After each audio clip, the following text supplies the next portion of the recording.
Hello and welcome. I'm your host, Elizibar. We're going to talk about Savage Avengers number 0. There are four points I want to get across.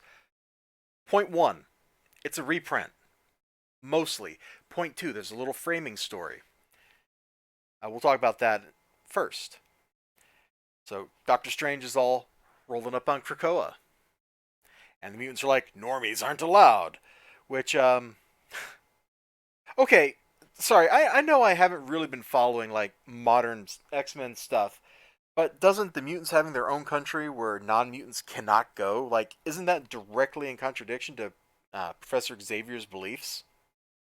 Wasn't the whole point of the X-Men for the first, 40 years of their existence that they were trying to live with people, that they were trying to, integrate themselves into society, earn people's trust, earn the faith, that they feel they deserve because they're just people?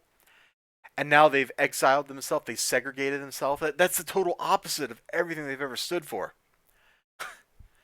Okay, I digress. Let's get back to this. Something funny happened to New York. What's something funny? Boom!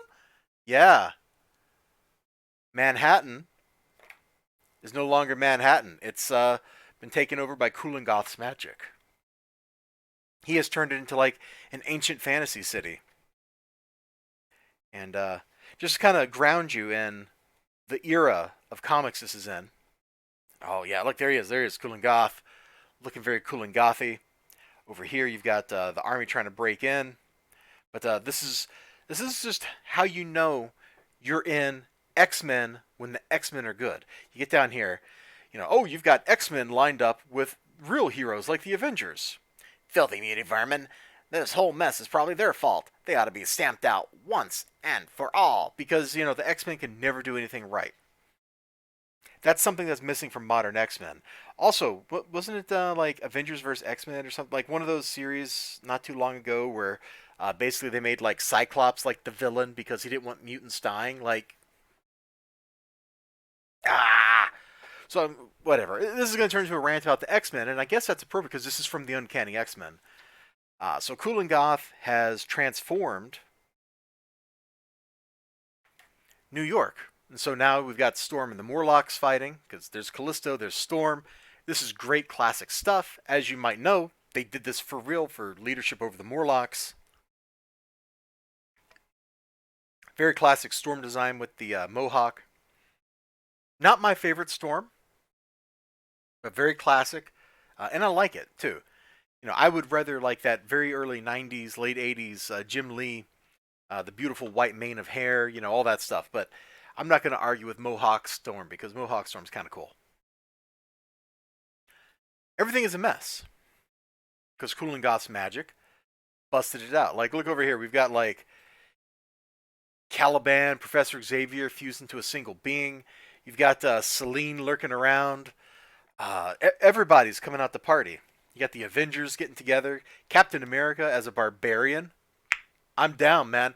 I would like to see like a what if story. What if Captain America was in the Hyborian age? Question mark. I want to see that story because I think it would be a hoot. Like, just imagine, Conan comes to like raid Aquilonia, and then the captain of the guards, Steve Rogers or something, is there to defeat him. Like, it'd be a great fight, people. It'd be a great fight. But I digress. So we get the heroes together. They're going to go fight the villains. This is the natural progression of a story. Good versus evil. Very elemental stuff. And just to kind of show you some more of the like crazy stuff Goth gets up to, give me a second to find it. I forget which page it was on exactly. And this is point 3. Point 3 is just like this story is good, and a ton of stuff happens in it. Like look at Rogue right there, that look of surprise on her face. Like there's just so much fun. Oh my gosh, Goth, where's that page where you do that horrible thing? There it is. Twisting her body, man. That's messed up. Like, oh, you got powerful magic, huh? Not anymore. He's messed up, dude. He's messed up. Oh, look at Warlock being cool over there. And so fighting happens. There's lots of action, lots and lots of action. This felt like I read. This is two issues stuck into one comic. This felt like I read a whole big, thick graphic novel. Like, here, let me just reach down and grab a graphic novel out of my box of books. No, I haven't read that one. That's not a good example. Did I read you? What are you? Oh no, I still got to read that. I don't want to pull Sandman up. That's a bad example. Anyway, old comics were so full of content that the 40 whatever pages of material in this book was like reading a much thicker book. I don't know how else to put it because comic books used to be packed full of stuff happening. Every panel, every page, something was happening. You never had like a 3-page spread of like two people drinking coffee. You'd have like one panel. They're drinking coffee. They're chatting. They have another panel. Someone is standing up. Next panel. The side of the like house is gone because a bomb went off. Like that's how comics used to be, for good or bad. I think it was mostly for the good. The story, the writing in here, it's very classic Claremont. The dialogue pops. It's fast paced. It leaves you kind of breathless by the time you get to the end of the book. It said there are two artists on the book in here. Let me find that. Um, I couldn't tell the difference if they were both penciling. Like I couldn't tell. I'm thinking maybe Dan Green inked John Romita's art. I don't really know. I'm straight up. I don't know. But flipping through this, I couldn't really tell that there were multiple artists working on the book. It all came out looking like a cohesive whole. I think that was point three. Yeah. Point four. You're like, okay, it's a reprint. It's got to be $1, right? It's got to be $1. No, it's not $1. It's two comic books. Okay, so it's $2. No. Here's one thing. This book, it's chock full of advertisements. For $1, you got to pay for a lot of ads. And the reason is this book probably costs like somewhere between like 10 and 20 cents to print. Advertisements pays the print cost. So for Marvel, when they print these up, it probably comes out of their ad budget. They go, hey, this book is a good way to promote our other products. You know, we give this to people at a nice discount price. We sell it to Diamond for a quarter. Diamond sells it to a shop for 50 cents. The shop sells it for $1. The circle of life is happy. Everybody makes some money. And the print cost came out of our advertising budget. So it looks really good on paper because it was essentially free printing. Now, there's lots of ads. They're all over this book. This one, right here, cost $4.99 for a reprint. There's only one ad page in the middle of the story, and it's this one, the one with the little sticker for a code for the book. Now, there are ads at the very back, two house ads, one saying, yo, the next issue's coming out, bro, and one just advertising, hey, check this out, got Alex Ross art, bro. And then there's one ad at the back for a CD, of all things. But flipping through it, I don't remember seeing a single, or sorry, I should flip through it like this so you can see a little bit of action here. I didn't see a single ad other than the page that had the sticker. Okay, inside front cover. That doesn't really count though. You should always be selling those if you're a publisher. You should sell your ad space because that pays for the printing. But in this case, I don't know that there's enough ad space here to pay for printing this double-sized comic. This thing probably cost 15 to 25 cents to print, maybe a little more. This did have a news story, a little framing narrative, so there was an art cost and a writing cost. Excuse me, they had to pay.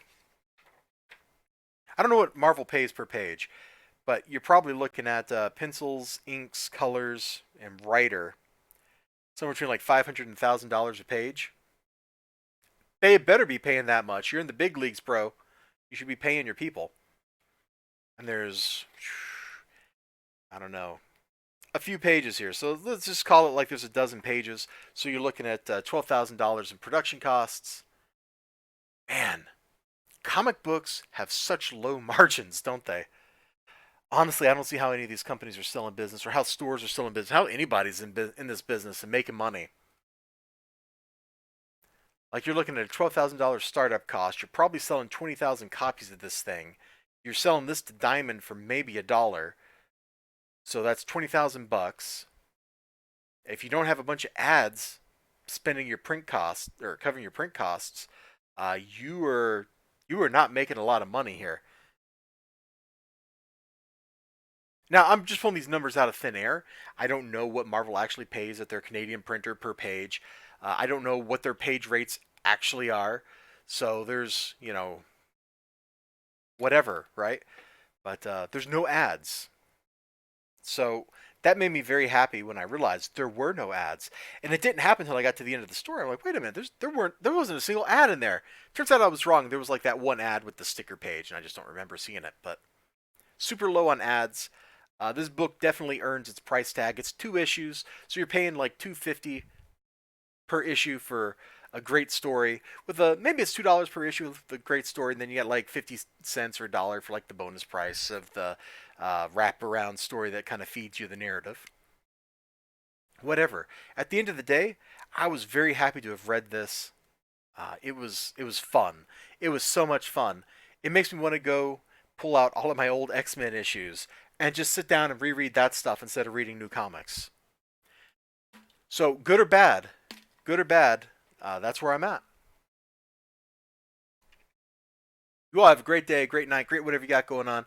I sure hope to see you again next time. Uh, yeah, I just threw my empty drink bottle away.